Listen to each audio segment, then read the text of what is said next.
ఇంకా తప్పనిసరి అందరూ ఒక ర్యాలీగా వెళ్ళి ఇది రియల్ సమస్య, మీరు తెలుసుకొని దీన్ని ఇమీడియట్ పరిష్కరించండి, సమస్య మీరు క్రియేట్ చేసింది, మీ మాటలోనే యూరియా కొరత లేదంటున్నారు, మరి అయినా కొరత అందట్లా కావాల్సినంత, దాన్ని అరికట్టండి అని చెప్పడం కోసం ఒక శాంతియుతమైన ఆర్డీఓలందరికీ కూడా మెమరాండం ఇవ్వాలనే నిర్ణయం వైఎస్ఆర్ కాంగ్రెస్ పార్టీ తీసుకుంది జగన్మోహన్ రెడ్డి గారి ఆదేశాల మేరకు.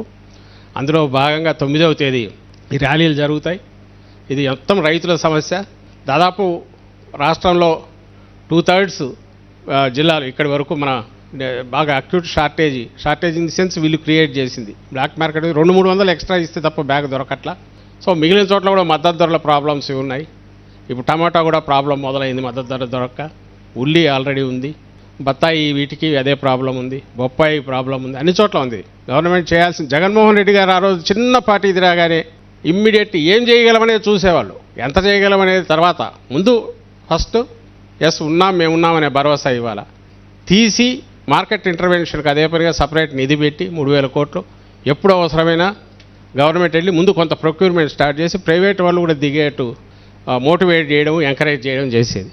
లేదా ప్రైవేట్ వాళ్ళతో కూర్చోబెట్టి మాట్లాడేది. జగన్మోహన్ రెడ్డి గారు స్వయంగా కూర్చొని మాట్లాడేవాళ్ళు.